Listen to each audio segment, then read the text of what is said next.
प्रभु बहुत वड्डी बरकत देवे। अज 22 मई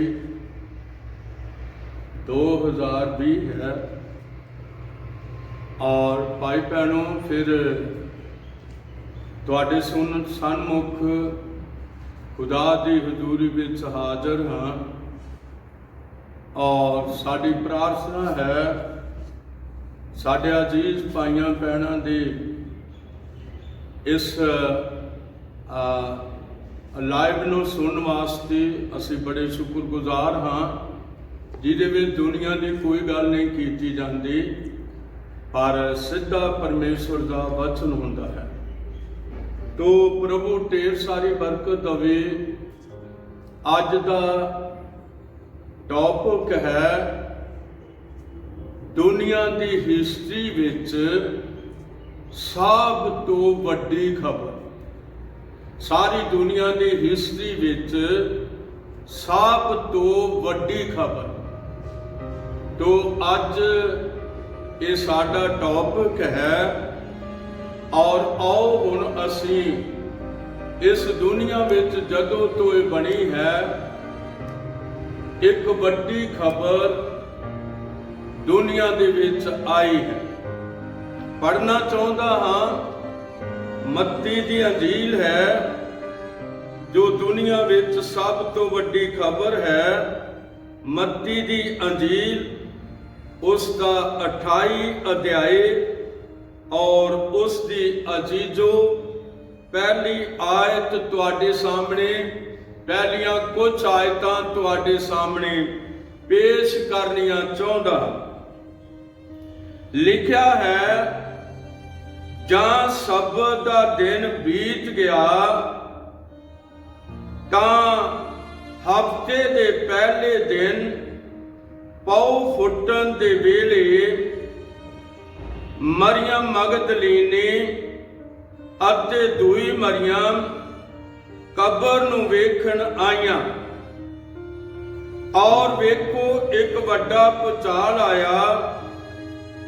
इसलिए जो प्रभु का दूत आकाशों उतरिया अते नेड़े आके उस पत्थर नूं रेड़ के लांबे कर दिता अते नेड़े आके उस पत्थर नूं रेड़ के लांबे कर दिता और उस पत्थर उत्ते बैठ गया। ओदा रूप बिजली वर्गा और उसका वस्त्र जिहा चिट्टा सी अते उसके पैर दे मारे राखे कंब उठे अते मुर्दियां वर्गे हो गए। पर दूत ने अगों तीमियां नूं आख्या, तुसी ना डरो क्योंकि मैं जानता हाँ जो तुसी यीशु नूं जिहड़ा सलीब उत्ते चढ़ाया गया सी पालदियां हो। वो इत्थे है नहीं, क्योंकि जिवें उसने कहा सी ओ जी उठिया। आओ ये थां जिथे प्रभु पिया होया सी वेखो और छेती जाके ओदे चेलियां नूं आखो भाई ओ मुर्दियां विचों जी उठिया है अते तुहाथों पहला गलील नूं जांदा है। दुनिया के इतिहास विच एक बहुत वड्डी खबर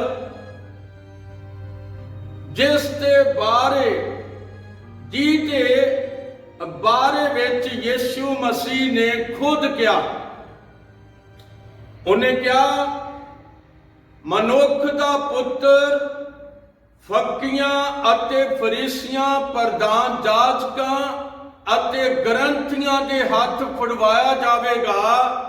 ਉਹ ਉਸ ਨੂੰ ਮਾਰ ਸੁੱਟਣਗੇ ਅਤੇ ਉਹ ਤੀਸਰੇ ਦਿਨ ਮੁਰਦਿਆਂ ਵਿੱਚੋਂ ਜੀ ਉੱਠੇਗਾ।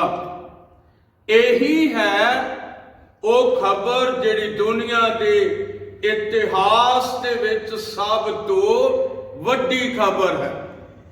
ਔਰ ਮੇਰੇ ਅਜ਼ੀਜ਼ੋ, ਇਹ ਖਬਰ ਕਿਤੇ ਦੁਨੀਆ ਦੇ ਇੱਕ ਪਾਸੇ ਨਹੀਂ, ਇਹ ਖਬਰ ਉੱਥੋਂ ਨਿਕਲੀ ਹੈ, ਇਹ ਕੰਮ ਉੱਥੇ ਹੋਇਆ ਹੈ ਜਿਹੜਾ ਦੁਨੀਆ ਦਾ ਵਿਚਕਾਇਆ ਹੈ, ਜਿੱਥੇ ਪੱਛਮੀ ਏਸ਼ੀਆ ਦੀ ਹੱਦ ਲੱਗਦੀ ਹੈ, ਜਿੱਥੇ ਯੂਰਪ ਦੀ ਹੱਦ ਲੱਗਦੀ ਹੈ, ਔਰ ਜਿੱਥੇ ਅਫਰੀਕਾ ਮਹਾਦੀਪ ਦੀ ਹੱਦ ਲੱਗਦੀ ਹੈ, ਇਹ ਉੱਥੇ ਇਹ ਖਬਰ ਹੋਈ ਹੈ। ਇਹ ਉੱਥੋਂ ਖਬਰ ਸਾਰੀ ਦੁਨੀਆ ਵਿੱਚ ਫੈਲੀ ਹੈ। ਖਬਰ ਕੀ ਹੈ? ਯਿਸੂ ਮੁਰਦਿਆਂ ਦੇ ਵਿੱਚੋਂ ਜੀ ਉੱਠਿਆ। ਔਰ ਜਦ ਉਹ ਮੁਰਦਿਆਂ ਦੇ ਵਿੱਚੋਂ ਜੀ ਉੱਠਿਆ ਤੇ ਉਸਨੇ 40 ਦਿਨ ਆਪਣੇ ਚੇਲਿਆਂ ਦੇ ਨਾਲ ਰਹਿਣਾ ਸੀ, ਔਰ ਦੂਤ ਖਬਰ ਦੇ ਰਿਹਾ ਹੈ ਜਿਹੜਾ ਉਸ ਕਬਰ ਦੇ ਲਾਗੇ ਇੱਕ ਪੱਥਰ ਉੱਤੇ ਬੈਠਾ ਹੋਇਆ ਸੀ, ਔਰ ਉਹ ਮਰੀਅਮ ਮਗਦਲੀਨੀ ਔਰ ਦੂਸਰੀ ਮਰੀਅਮ ਔਰ ਉਹਨਾਂ ਬੀਬੀਆਂ ਭੈਣਾਂ ਨੂੰ ਖਬਰ ਦੇ ਰਿਹਾ ਸੀ ਉਹ ਮੁਰਦਿਆਂ ਵਿੱਚੋਂ ਜੀ ਉੱਠਿਆ ਹੈ, ਜਿਵੇਂ ਉਸ ਨੇ ਆਪਣੇ ਮਰਨ ਤੋਂ ਪਹਿਲਾਂ ਕਿਹਾ ਸੀ। ਲਓ ਉਹ ਵੇਖੋ, ਔਰ ਉਹਨਾਂ ਨੇ ਕਬਰ ਵਿੱਚ ਝਾਤੀ ਮਾਰੀ, ਔਰ ਫਿਰ ਦੂਤ ਕਹਿੰਦਾ ਜਾਓ, ਜਾ ਕੇ ਉਹਦੇ ਚੇਲਿਆਂ ਨੂੰ ਦੱਸੋ ਭਈ ਉਹ ਤੁਹਾਥੋਂ ਪਹਿਲਾਂ ਗਲੀਲ ਵੱਲ ਨੂੰ ਜਾਂਦਾ ਹੈ। ਪ੍ਰਭੂ ਬਹੁਤ ਵੱਡੀ ਬਰਕਤ ਦੇਵੇ। ਮੁਰਦਿਆਂ ਚੋਂ ਜੀ ਉੱਠ ਕੇ ਸਾਡਾ ਖੁਦਾਵੰਦ ਯਿਸੂ ਮਸੀਹ ਗਲੀਲ ਵੱਲ ਨੂੰ, ਗਲੀਲ ਜਾਣੇ ਕਿ ਗਲੀਲ ਸੂਬਾ ਸੀ, ਗਲੀਲ ਝੀਲ ਸੀ, ਔਰ ਇਸ ਪਾਸੇ ਨੂੰ ਉਹ ਗਿਆ। ਕਿਉਂ ਉਸ ਪਾਸੇ ਨੂੰ ਗਿਆ? ਕਿਉਂਕਿ ਉੱਥੇ ਉਸ ਨੇ ਮੱਛੀਆਂ ਫੜਨ ਵਾਲਿਆਂ ਨੂੰ ਚੁਣਿਆ ਸੀ ਤੇ ਆਪਣੇ ਚੇਲੇ ਬਣਾ ਲਿਆ ਸੀ।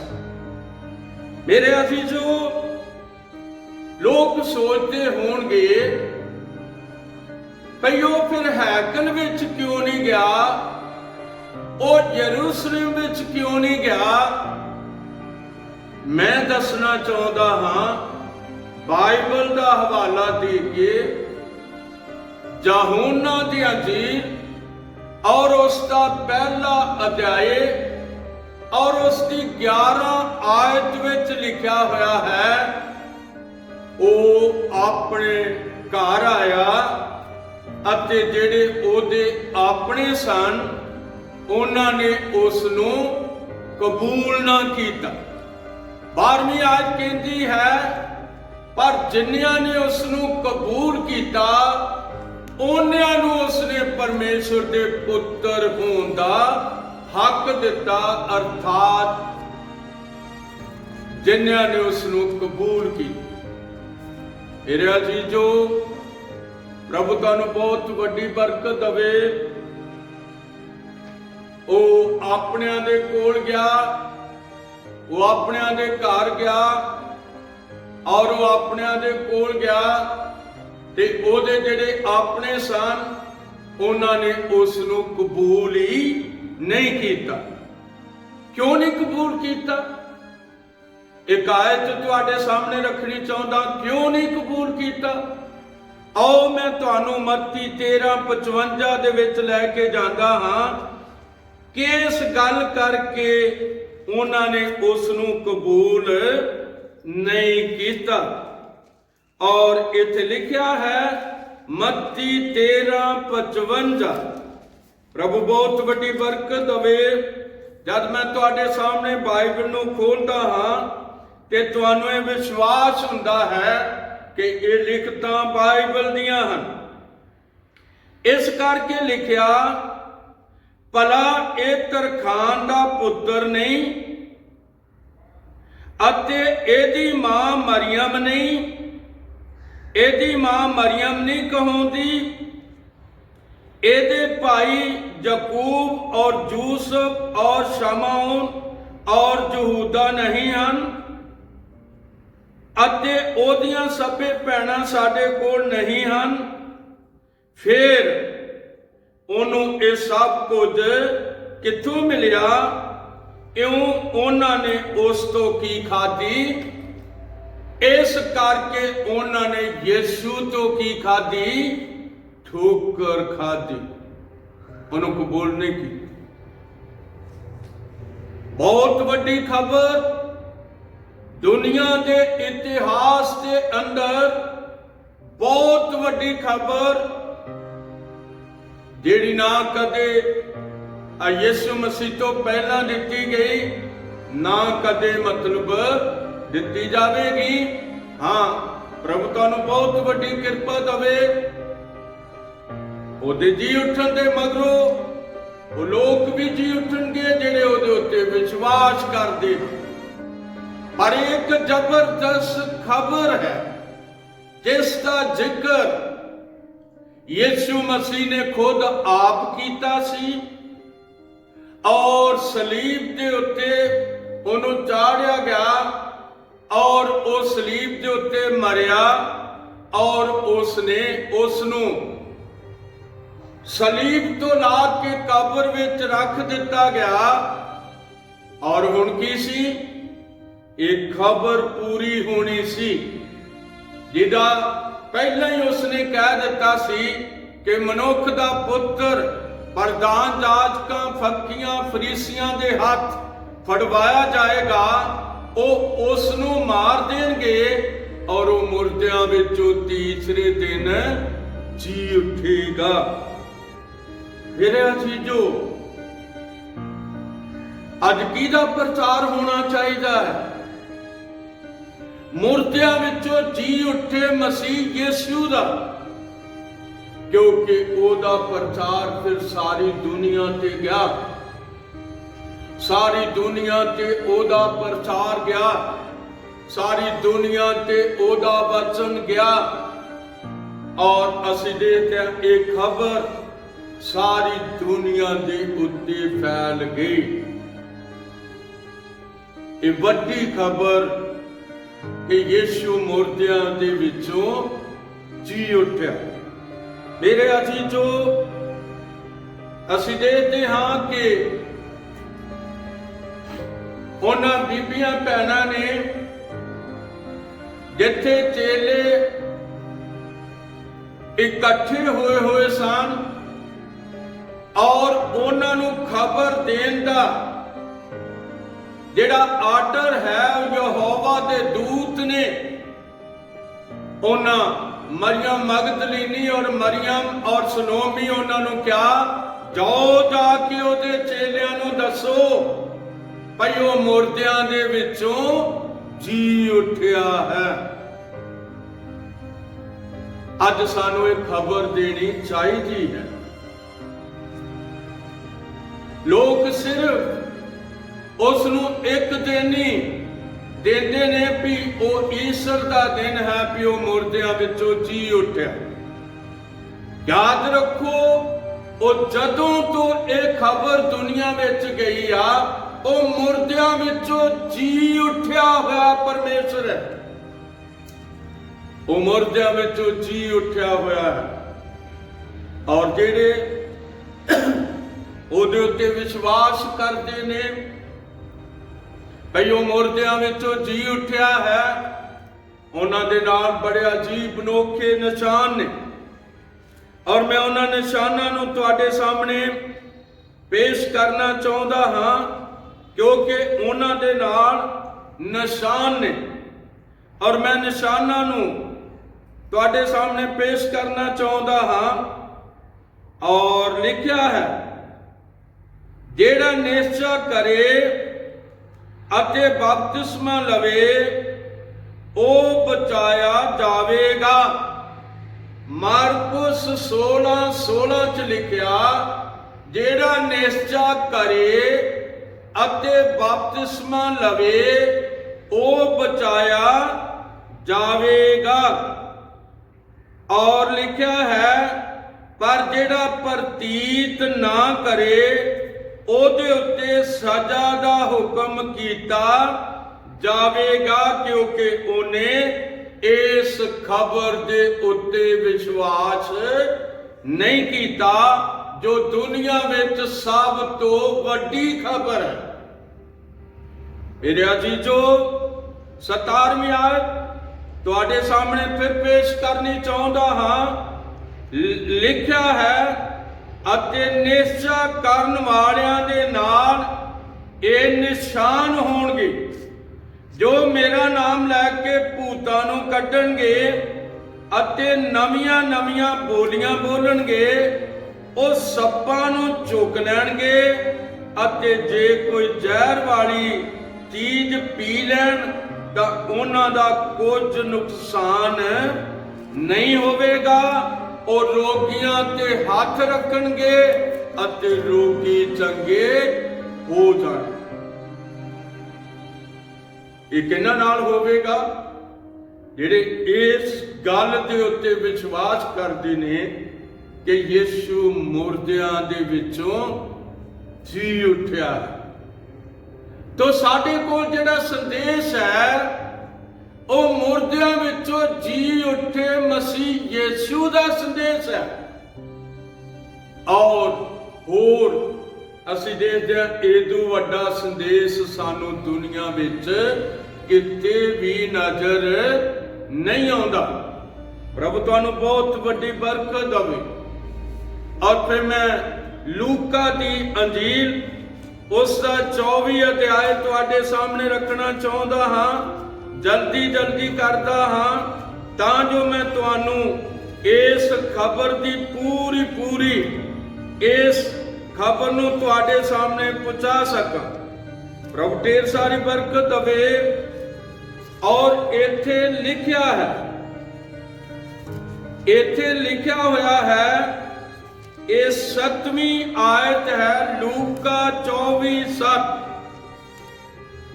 ਲਿਖਿਆ, ਭਾਈ ਮਨੁੱਖ ਦੇ ਪੁੱਤਰ ਨੂੰ ਪਾਪੀ ਮਨੁੱਖਾਂ ਦੇ ਹੱਥੀਂ ਫੜਵਾਇਆ ਜਾਣਾ ਅਤੇ ਸਲੀਬ ਉੱਤੇ ਚੜਾਇਆ ਜਾਣਾ ਅਤੇ 30 ਦਿਨ ਜੀ ਉੱਠਣਾ ਜ਼ਰੂਰ ਹੈ ਅਤੇ ਕਬਰ ਤੋਂ ਮੁੜ ਕੇ ਉਹਨਾਂ ਨੇ ਇਹ ਸਾਰੀਆਂ ਗੱਲਾਂ ਉਹਨਾਂ 11 ਅਤੇ ਹੋਰਨਾਂ ਸਭਨਾਂ ਨੂੰ ਦੱਸ ਦਿੱਤੀਆਂ। ਭਾਈ ਉਹ ਮੁਰਦਿਆਂ ਵਿੱਚੋਂ ਜੀ ਉੱਠਿਆ ਹੈ। ਨੋਟ ਕਰੋ, ਲੂਕਾ 24 ਔਰ ਉਸ ਦੀ 7 ਅਤੇ 8 ਹੈ। ਔਰ ਮੈਂ ਫਿਰ ਤੁਹਾਡੇ ਸਾਹਮਣੇ ਰੱਖਣੀ ਚਾਹੁੰਦਾ ਹਾਂ, ਭਾਈ ਉਹਨਾਂ ਮਨੁੱਖਾਂ ਲਿਖਿਆ, ਭਾਈ ਮਨੁੱਖ ਦੇ ਪੁੱਤਰ ਨੂੰ ਪਾਪੀ ਮਨੁੱਖਾਂ ਦੇ ਹੱਥੀਂ ਫੜਵਾਇਆ ਜਾਣਾ ਅਤੇ ਸਲੀਬ ਉੱਤੇ ਚੜਾਇਆ ਜਾਣਾ ਅਤੇ ਤੀਸਰੇ ਦਿਨ ਜੀ ਉੱਠਣਾ। ਤਾਂ ਉਸ ਦੀਆਂ ਗੱਲਾਂ ਉਹਨਾਂ ਨੂੰ ਚੇਤੇ ਆਈਆਂ ਅਤੇ ਕਬਰ ਤੋਂ ਮੁੜ ਕੇ ਉਹਨਾਂ ਨੇ ਇਹ ਸਾਰੀਆਂ ਗੱਲਾਂ ਉਹਨਾਂ 11 ਨੂੰ, ਯਹੂਦਾ ਇਸਕਰਜੋਤੀ ਤੇ ਮਰ ਗਿਆ ਸੀ, ਬਾਕੀ 11 ਉੱਥੇ ਸਨ। ਔਰ ਉਹਨਾਂ 11 ਨੂੰ ਲਿਖਿਆ, ਉਹਨਾਂ 11 ਨੂੰ ਅਤੇ ਲਿਖਿਆ ਹੈ, ਬਾਕੀ ਹੋਰਨਾਂ ਸਭਨਾਂ ਨੂੰ ਇੱਕ ਖਬਰ ਦਿੱਤੀ ਕਿ ਯਿਸੂ ਮੁਰਦਿਆਂ ਦੇ ਵਿੱਚੋਂ ਜੀ ਉੱਠਿਆ ਹੈ। ਸੋ ਮਰੀਅਮ ਮਗਦਲੀਨੀ ਅਤੇ ਯੋਹੰਨਾ ਅਤੇ ਯਾਕੂਬ ਦੀ ਮਾਂ ਮਰੀਅਮ ਔਰ ਉਹਨਾਂ ਦੇ ਨਾਲ ਦੀਆਂ ਹੋਰ ਤੀਵੀਆਂ ਨੇ ਰਸੂਲਾਂ ਨੂੰ ਇਹ ਗੱਲਾਂ ਦੱਸੀਆਂ ਅਤੇ ਇਹ ਗੱਲਾਂ ਉਹਨਾਂ ਨੂੰ ਕਹਾਣੀਆਂ ਵਰਗੀਆਂ ਦਿਸੀਆਂ, ਜਿਸ ਤਰ੍ਹਾਂ ਕੋਈ ਕਹਾਣੀ ਪਾਉਂਦਾ ਹੈ। ਅੱਜ ਵੀ ਲੋਕ ਯीशु ਨੂੰ ਮੁਰਦਿਆਂ ਵਿੱਚੋਂ ਜੀ ਉੱਠ ਕੇ ਇੱਕ ਕਹਾਣੀ ਮੰਨਦੇ ਫਿਰਦੇ ਨੇ, ਪਰ ਇਹਦੇ ਉੱਤੇ ਵਿਸ਼ਵਾਸ ਨਹੀਂ ਕਰਦੇ ਕਿ ਅਸੀਂ ਉਸ ਪ੍ਰਭੂ ਦੇ ਬੱਚੇ ਹਾਂ ਜਿਹੜਾ ਮੁਰਦਿਆਂ ਦੇ ਵਿੱਚੋਂ ਜੀ ਉੱਠਿਆ ਹੋਇਆ ਪ੍ਰਭੂ ਹੈ। ਜਦ ਤੁਸੀਂ ਇਹ ਵਿਸ਼ਵਾਸ ਕਰੋਗੇ ਭਈ ਉਹ ਮੁਰਦਿਆਂ ਵਿੱਚੋਂ ਜੀ ਉੱਠਿਆ ਹੈ, ਤੇ ਫਿਰ ਤੁਸੀਂ ਜੀ ਉੱਠੇ ਪ੍ਰਭੂ ਯਿਸੂ ਮਸੀਹ ਦਾ ਪ੍ਰਚਾਰ ਕਰੋਗੇ ਔਰ ਤੁਹਾਡੇ ਅੰਦਰ ਜ਼ਿੰਦਗੀ ਆ ਜਾਵੇਗੀ ਔਰ ਤੁਹਾਡਾ ਵਿਸ਼ਵਾਸ ਵੱਧ ਜਾਵੇਗਾ ਔਰ ਤੁਹਾਡੇ ਨਾਲ ਅਜੀਬ ਨੋਖੇ ਕੰਮ ਹੋਣਗੇ। ਹਾਲੇਲੂਇਆ। ਲਿਖਿਆ ਹੈ ਕਿ ਉਹ ਯਿਸੂ ਦਾ ਨਾਮ ਲੈ ਕੇ ਬਹੁਤੀਆਂ ਕਰਾਮਾਤਾਂ ਉਹਨਾਂ ਨੇ ਕੀਤੀਆਂ, ਪਰ ਅਸੀਂ ਦੇਖਦੇ ਹਾਂ ਕਿ ਜਦ ਜਿਹੜੇ ਉਹਦੇ ਉੱਤੇ ਵਿਸ਼ਵਾਸ ਕਰਦੇ ਨੇ ਕਿ ਉਹ ਮੁਰਦਿਆਂ ਵਿੱਚੋਂ ਜੀ ਉੱਠਿਆ ਹੈ, ਉਹ ਵਿਸ਼ਵਾਸ ਹੀ ਨਹੀਂ ਕਰਦੇ, ਹੱਥ ਉਠਾ ਕੇ ਕਹਿਣਾ ਉਹ ਪ੍ਰਚਾਰ ਕਰਦੇ ਨੇ। ਉਹ ਮੁਰਦਿਆਂ ਵਿੱਚੋਂ ਜੀ ਉੱਠੇ ਹੋਏ ਯਿਸੂ ਮਸੀਹ ਦਾ ਪ੍ਰਚਾਰ ਕਰਦੇ ਨੇ। ਪ੍ਰਭੂ ਤੁਹਾਨੂੰ ਢੇਰ ਸਾਰੀ ਬਰਕਤ ਦੇਵੇ। ਸਾਡੇ ਕੋਲ ਕੋਈ ਐਸੀ ਚੀਜ਼ ਨਹੀਂ, ਕੋਈ ਐਸਾ ਮਨੁੱਖ ਨਹੀਂ ਜਿਹਦੇ ਅੰਦਰ ਜ਼ਿੰਦਗੀ ਨਾ ਹੋਵੇ। ਔਰ ਯਾਦ ਰੱਖੋ ਯਿਸੂ ਮਸੀਹ ਦੇ ਕੋਲ ਹਮੇਸ਼ਾ ਦਾ ਜੀਵਨ ਹੈ ਔਰ ਉਸ ਮੇਰੇ ਤੇ ਤੁਹਾਡੇ ਲਈ ਜਗ੍ਹਾ ਤਿਆਰ ਕਰਨ ਜਾਂਦਾ ਹੈ। ਪਰ ਇਹਦੇ ਤੋਂ ਪਹਿਲਾਂ ਉਸਨੇ 40 ਦਿਨ ਆਪਣੇ ਚੇਲਿਆਂ ਦੇ ਨਾਲ ਰਹਿਣਾ ਹੈ ਔਰ ਗਲੀਲ ਦੀ ਝੀਲ ਦੇ ਦੋ ਤਿਬਰਿਆਸ ਨੇ, ਜਿਨ੍ਹਾਂ ਨੂੰ ਮੈਂ ਅੱਖਾਂ ਨਾਲ ਵੇਖਿਆ, ਮੈਂ ਅੱਖ ਵੇਖਿਆ ਗਵਾਹ ਹਾਂ। ਜਦੋਂ ਅਸੀਂ ਕਫਰਨਾਹੂਮ ਵੱਲ ਨੂੰ ਗਏ ਤੇ ਅਸੀਂ ਤਿਬਰਿਆਸ ਸਿਟੀ ਦੇ ਵਿੱਚੋਂ ਦੀ ਹੋ ਕੇ ਅੱਗੇ ਨੂੰ ਗਏ, ਪਰ ਜਦੋਂ ਅਸੀਂ ਮੁਰਦਿਆਂ ਵਿੱਚੋਂ ਜੀ ਉੱਠ ਕੇ ਜਿੱਥੇ ਪ੍ਰਭੂ ਯਿਸੂ ਮਸੀਹ ਗਿਆ, ਉਹ ਤਿਬਰਿਆਸ ਬੇੜੀਆਂ ਦਾ ਤਿਬਰਿਆਸ ਹੈ। ਉਹਦੇ ਨਾਲ ਹੀ ਟਬਗਾ ਹੈ, ਟਬਗੇ ਦੇ ਨਾਲ ਹੀ ਉਹ ਤਿਬਰਿਆਸ ਹੈ ਔਰ ਤਿਬਰਿਆਸ ਦੇ ਉੱਥੇ ਇੱਕ ਵੱਡੀ ਚਟਾਨ ਔਰ ਉਹਦੇ ਉੱਤੇ ਯਿਸੂ ਮਸੀਹ ਨੇ ਇੱਕ ਮੱਛੀ ਪੁੰਨ ਕੇ ਰੱਖੀ ਹੋਈ ਸੀ ਔਰ ਆਪਣੇ ਚੇਲਿਆਂ ਨੂੰ ਕਹਿ ਰਿਹਾ ਸੀ, ਜਵਾਨੋ ਕੁਝ ਤੁਸੀਂ ਫੜਿਆ ਹੈ। ਔਰ ਉਹ ਕਹਿੰਦੇ, ਪ੍ਰਭੂ ਜੀ ਸਾਰੀ ਰਾਤ ਅਸਾਂ ਜਾਲ ਪਾਇਆ ਪਰ ਕੁਝ ਨਹੀਂ ਹੱਥ ਆਇਆ। ਔਰ ਉਸਨੇ ਕਿਹਾ ਫਿਰ ਸੱਜੇ ਹੱਥ ਪਾਓ। ਔਰ ਜਦ ਉਹਨਾਂ ਨੇ ਜਾਲ ਸੱਜੇ ਹੱਥ ਪਾ ਦਿੱਤਾ ਤੇ ਜਾਲ ਮੱਛੀਆਂ ਦੇ ਨਾਲ ਭਰ ਗਿਆ ਔਰ ਉਹ ਜਾਲ ਨੂੰ ਖਿੱਚਦੇ ਹੋਏ ਜਦੋਂ ਲੈ ਕੇ ਆ ਰਹੇ ਸਨ, ਇੰਨੀਆਂ ਮੱਛੀਆਂ ਨੂੰ ਵੇਖ ਕੇ ਪਤਰਸ ਕਹਿੰਦਾ ਹੈ ਕਿ ਪ੍ਰਭੂ ਹੈ ਔਰ ਉਹ 200 ਹੱਥ ਦੀ ਵਿੱਥ ਤੇ ਸੀ ਪਾਣੀ ਦੇ ਵਿੱਚ ਔਰ ਉਸਨੇ ਆਪਣੇ ਦੁਆਲੇ ਕੱਪੜੇ ਬੱਧੇ ਔਰ ਬਾਹਰ ਨਿਕਲ ਕੇ ਤਾਰ ਕੇ ਅੱਗੇ ਨਿਕਲ ਕੇ ਜਾ ਕੇ ਯਿਸੂ ਮਸੀਹ ਦੇ ਕੋਲ ਖਲੋ ਗਿਆ। ਯਿਸੂ ਮਸੀਹ ਦੇ ਕੋਲ ਖਲੋਤਾ ਔਰ ਉਸਨੇ ਉਸ ਭੁੰਨੀ ਹੋਈ ਮੱਛੀ ਨੂੰ ਦੇਖਿਆ। ਉਹਨੇ ਮੁਰਦਿਆਂ ਵਿੱਚੋਂ ਜੀ ਉੱਠੇ ਹੋਏ ਯਿਸੂ ਮਸੀਹ ਨੂੰ ਵੇਖਿਆ ਔਰ ਪਹਿਲਾਂ ਤੇ ਉਹਨਾਂ ਨੂੰ ਦੱਸਿਆ ਗਿਆ ਸੀ ਭਈ ਉਹ ਮੁਰਦਿਆਂ ਵਿੱਚੋਂ ਜੀ ਉੱਠਿਆ ਹੈ, ਪਰ ਜਦੋਂ ਗਲੀਲ ਵੱਲ ਨੂੰ ਚਲੇ ਗਏ, ਯਿਸੂ ਗੇਤਾ ਉੱਥੇ ਗਿਆ ਹੋਇਆ ਸੀ ਔਰ ਉਸਨੇ ਉਹਨਾਂ ਨੂੰ ਉਹਨਾਂ ਨੇ ਉਸ ਨੂੰ ਵੇਖਿਆ। ਔਰ ਮੇਰੇ ਅਜੀਜ਼ੋ, ਮੈਂ ਵੀ ਉਹ ਚਟਾਨ ਵੇਖੀ। ਮੇਰੇ ਕੋਲ ਉਸ ਚਟਾਨ ਦੀ ਤਸਵੀਰ ਹੈ ਜਿੱਥੇ ਯਿਸੂ ਮਸੀਹ ਨੇ ਇੱਕ ਭੁੰਨੀ ਹੋਈ ਮੱਛੀ ਉੱਥੇ ਰੱਖੀ ਹੋਈ ਸੀ। ਕਿਉਂ ਰੱਖੀ ਹੋਈ ਸੀ? ਕੁਐਸਚਨ ਹੈ, ਕੁਐਸਚਨ ਮਾਰਕ ਹੈ, ਕਿਉਂ ਉਸਨੇ ਰੱਖੀ ਹੋਈ ਸੀ? ਇਸ ਕਰਕੇ ਭਾਈ ਉਹਨਾਂ ਨੂੰ ਕੋਈ ਸ਼ੱਕ ਨਾ ਹੋਵੇ ਔਰ ਉਹਨਾਂ ਦੇ ਹੁੰਦਿਆਂ ਉਸ ਮੱਛੀ ਨੂੰ ਉਸਨੇ ਖਾਧਾ। ਮੇਰਾ ਜੀਜੋ, ਯਿਸੂ ਮਸੀਹ ਨੇ ਉਹਨਾਂ ਨੂੰ ਕਈ ਵਾਰ ਇਹਨਾਂ 40 ਦਿਨਾਂ ਦੇ ਅੰਦਰ ਉਸ ਨੂੰ ਦਰਸ਼ਨ ਦਿੱਤਾ ਔਰ ਉਹਨਾਂ ਨੂੰ ਦਰਸ਼ਨ ਦਿੰਦਾ ਰਿਹਾ। ਔਰ ਮੈਂ ਇੱਕ ਦਰਸ਼ਨ ਦੀ ਗੱਲ ਤੁਹਾਡੇ ਸਾਹਮਣੇ ਰੱਖਣੀ ਚਾਹੁੰਦਾ ਹਾਂ ਤਾਂ ਜੋ ਤੁਸੀਂ ਉਹਨੂੰ ਸਮਝੋ। ਔਰ ਇਹ ਪਹਿਲਾ ਮਾਫ ਕਰਨਾ ਰਸੂਲਾਂ ਦੇ ਕਰਤੱਵ ਹੈ ਔਰ ਉਸ ਦਾ ਪਹਿਲਾ ਅਧਿਆਇ ਹੈ ਔਰ ਉਸ ਦੀ ਤੀਸਰੀ ਤੇ ਚੌਥੀ ਆਇਤ ਹੈ। ਔਰ ਇੱਥੇ ਲਿਖਿਆ ਹੈ ਤੀਸਰੀ ਅਤੇ ਚੌਥੀ ਆਇਤ ਵਿੱਚ ਉਸ ਨੇ ਆਪਣੇ ਦੁੱਖ ਭੋਗਣ ਦੇ ਮਗਰੋਂ ਆਪ ਨੂੰ ਉਹਨਾਂ ਉੱਤੇ ਬਹੁਤਿਆਂ ਪ੍ਰਮਾਣਾਂ ਨਾਲ ਜਿਉਂਦਾ ਪ੍ਰਗਟ ਕੀਤਾ ਕਿ ਉਹ 40 ਦਿਨਾਂ ਤੀਕ ਉਹਨਾਂ ਨੂੰ ਦਰਸ਼ਨ ਦਿੰਦਾ ਅਤੇ ਪਰਮੇਸ਼ਰ ਦੇ ਰਾਜ ਦੀਆਂ ਗੱਲਾਂ ਕਰਦਾ ਰਿਹਾ ਔਰ ਉਹਨਾਂ ਦੇ ਨਾਲ ਇਕੱਠੇ ਹੋ ਕੇ ਉਸਨੇ ਉਹਨਾਂ ਨੂੰ ਹੁਕਮ ਦਿੱਤਾ, ਭਾਈ ਜਿੰਨਾ ਚਿਰ ਤੁਸੀਂ ਉੱਪਰੋਂ ਸ਼ਕਤੀ ਨਾ ਪਾਓ ਤੁਸੀਂ ਯਰੂਸ਼ਲਮ ਤੋਂ ਬਾਹਰ ਨਹੀਂ ਜਾਣਾ। ਤੁਸੀਂ ਯਰੂਸ਼ਲਮ ਤੋਂ ਬਾਹਰ ਨਹੀਂ ਜਾਣਾ। ਔਰ ਲਿਖਿਆ ਤੁਸੀਂ ਉਸ ਦੇ ਇਕਰਾਰ ਦੀ ਉਡੀਕ ਵਿੱਚ ਰਹੋ ਜਿਹਦੇ ਵਿਖੇ ਤੁਸੀਂ ਮੇਰੇ ਕੋਲੋਂ ਸੁਣਿਆ। ਪ੍ਰਭੂ ਬਹੁਤ ਵੱਡੀ ਬਰਕਤ ਹੋਵੇ।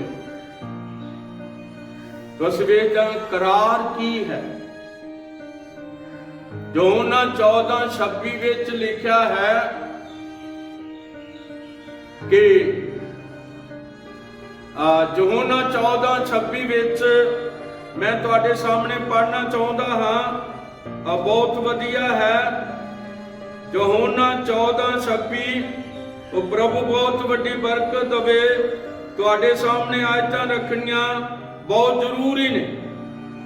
ਪਰ ਉਹ ਸਹਾਇਕ ਅਰਥਾਤ ਪਵਿੱਤਰ ਆਤਮਾ ਜਿਹਨੂੰ ਪਿਤਾ ਮੇਰੇ ਨਾਮ ਉੱਤੇ ਘੱਲੇਗਾ ਸੋ ਤੁਹਾਨੂੰ ਸਭ ਕੁਝ ਸਿਖਾ ਲੇਗਾ ਅਤੇ ਸਭ ਕੁਝ ਜੋ ਮੈਂ ਤੁਹਾਨੂੰ ਆਖਿਆ ਹੈ ਤੁਹਾਨੂੰ ਚੇਤੇ ਕਰਾਵੇਗਾ। ਪ੍ਰਭੂ ਬਹੁਤ ਵੱਡੀ ਬਰਕਤ। ਜਾਣੇ ਕਿ ਉੱਪਰੋਂ ਸ਼ਕਤੀ ਪਵਿੱਤਰ ਆਤਮਾ ਦਾ ਉਤਰਨਾ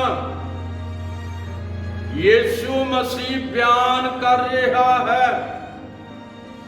ਔਰ ਜਦੋਂ ਉਹ ਆਖਰੀ ਆਇਤ ਬੋਲਣ ਲੱਗਿਆ ਫਿਰ ਉਹਨੇ ਸਵਰਗ ਵੱਲ ਨੂੰ ਚਲੇ ਜਾਣਾ ਸੀ। ਆਖਰੀ ਆਇਤ ਹੈ ਰਸੂਲਾਂ ਦੇ ਕਰਤੱਵ ਉਸ ਦਾ ਪਹਿਲਾ ਅਧਿਆਇ ਔਰ ਉਸ ਦੀ 8 ਆਇਤ। ਜਾਂ ਪਵਿੱਤਰ ਆਤਮਾ ਤੁਹਾਡੇ ਉੱਤੇ ਆਵੇਗਾ ਫਿਰ ਤੁਸੀਂ ਸ਼ਕਤੀ ਪਾਓਗੇ, ਫਿਰ ਤੁਸੀਂ ਯਰੂਸ਼ਲਮ, ਯਹੂਦੀਆ, ਸਾਮਰੀਆ ਸਗੋਂ ਧਰਤੀ ਦੇ ਬੰਨਿਆਂ ਤੱਕ ਮੇਰੇ ਗਵਾਹ ਹੋਵੋਗੇ। ਲਿਖਿਆ ਹੈ ਜਾਂ ਪਵਿੱਤਰ ਆਤਮਾ ਤੁਹਾਡੇ ਉੱਤੇ ਆਵੇਗਾ ਫਿਰ ਤੁਸੀਂ ਸ਼ਕਤੀ ਪਾਓਗੇ, ਫਿਰ ਤੁਸੀਂ ਯਰੂਸ਼ਲਮ, ਯਹੂਦੀਆ, ਸਾਮਰੀਆ ਸਗੋਂ ਧਰਤੀ ਦੇ ਬੰਨਿਆਂ ਤੱਕ ਮੇਰੇ ਗਵਾਹ ਹੋਵੋਗੇ। ਔਰ ਧਰਤੀ ਦੇ ਬੰਨਿਆਂ ਤੱਕ ਪ੍ਰਭੂ ਯਿਸੂ ਮਸੀਹ ਦਾ ਇੱਕ ਰਸੂਲ, ਜਿਸ ਨੂੰ ਥੋਮਾ ਆਖਿਆ ਜਾਂਦਾ ਹੈ, ਇਹ ਸਭ ਤੋਂ ਪਹਿਲਾਂ ਪੰਜਾਬ ਦੀ ਧਰਤੀ ਦੇ ਉੱਤੇ ਇਸ ਨੇ ਆਪਣਾ ਪੈਰ ਰੱਖਿਆ ਹੈ। ਹੁਣ ਤੁਸੀਂ ਮੈਨੂੰ ਕੁਐਸਚਨ ਕਰੋਗੇ ਵੀ ਉੱਥੇ ਕੇਰਲਾ ਚ ਆਇਆ? ਨਹੀਂ ਭਾਈ, ਹਿਸਟਰੀ ਜਿਨ੍ਹਾਂ ਨੇ ਪੜ੍ਹੀ ਹੋਈ ਆ ਉਹਨਾਂ ਨੂੰ ਪਤਾ ਹੈ, ਉਹ ਸਭ ਤੋਂ ਪਹਿਲਾਂ ਪੰਜਾਬ ਵਿੱਚ ਆਇਆ, ਕਿਉਂਕਿ ਸਿਕੰਦਰੀਆ ਤੋਂ ਉਹ ਚੱਲ ਕੇ ਰੈੱਡ ਸੀ ਥਾਣੀ ਉਹ ਇੱਧਰ ਆਇਆ। ਔਰ ਅਸੀਂ ਦੇਖਦੇ ਹਾਂ ਸਾਡੇ ਦੇਸ਼ ਦੀਆਂ ਦੋ ਵੱਡੀਆਂ ਨਦੀਆਂ, ਪੁਰਾਣਾ ਇੰਡੀਆ ਜਿਹੜਾ ਹੈ, ਇੱਕ ਨਦੀ ਜਿਹੜੀ ਜਿਹਨੂੰ ਅਸੀਂ ਸਿੰਧ ਆਖਦੇ ਹਾਂ, ਸਿੰਧ ਨਦੀ, ਇਹ ਸਿੱਧੀ ਨਿਕਲ ਕੇ ਪਾਕਿਸਤਾਨ ਦੇ ਵਿੱਚੋਂ ਦੀ ਹੁੰਦੀ ਹੋਈ ਇਹ ਸਮੁੰਦਰ ਵਿੱਚ ਡਿੱਗਦੀ ਹੈ। ਦੂਸਰੀ ਵੱਡੀ ਨਦੀ ਗੰਗਾ ਹੈ, ਜਿਹੜੀ ਥੱਲੇ ਨਿਕਲ ਕੇ ਤੇ ਇੱਕ ਇਲਾਹਾਬਾਦ ਦੇ ਵਿੱਚ ਜਾਂਦੀ ਹੈ, ਜਿੱਥੇ ਗੰਗਾ ਤੇ ਜਮਨਾ ਦੋਵੇਂ ਮਿਲਦੀਆਂ ਹਨ। ਔਰ ਉੱਥੇ ਇਹਨਾਂ ਨੂੰ ਸੰਗਮ ਆਖਿਆ ਜਾਂਦਾ ਹੈ, ਔਰ ਇਹ ਫਿਰ ਖਾੜੀ ਬੰਗਾਲ ਦੇ ਵਿੱਚ ਡਿੱਗ ਪੈਂਦੀਆਂ ਨੇ। ਮੇਰੇ ਅਜੀਜ਼ੋ, ਸਿੰਧ ਨਦੀ ਦੇ ਜਦ ਯਿਸੂ ਮਸੀਹ ਤੋਂ 45 ਸਾਲ ਬਾਅਦ ਮੈਂ ਦੱਸਣਾ ਚਾਹੁੰਦਾ ਹਾਂ ਕਿ ਯਿਸੂ ਮਸੀਹ ਦਾ ਇਸ ਗਿਰਦ ਸਿਕੰਦਰੀਆ ਦੇ ਵਿੱਚ, ਜੋ ਇੱਕ ਮਿਸਰ ਦੀ ਬੜੀ ਵੱਡੀ ਬੰਦਰਗਾਹ ਹੈ, ਉੱਥੇ ਪ੍ਰਚਾਰ ਕਰ ਰਿਹਾ ਸੀ।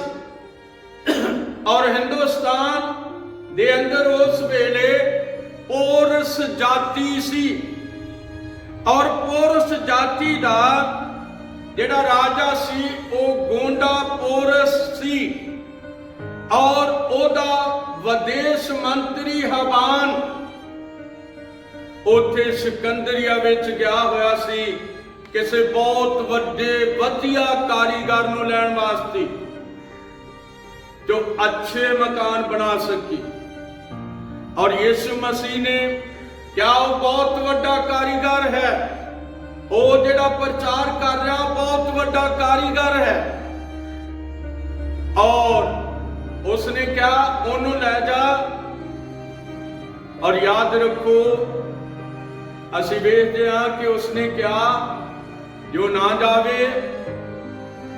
ਯਿਸੂ ਮਸੀਹ ਨੇ ਕਿਹਾ ਮੇਰੇ ਵੱਲ ਉਹਦਾ ਧਿਆਨ ਕਰ ਦਵੀਂ। ਔਰ ਯਾਦ ਰੱਖੋ, ਹਵਾਨ ਮੰਤਰੀ ਜਿਹੜਾ ਗੋਂਡਾ ਪੋਰਸ ਦਾ ਵਿਦੇਸ਼ ਮੰਤਰੀ ਹੈ,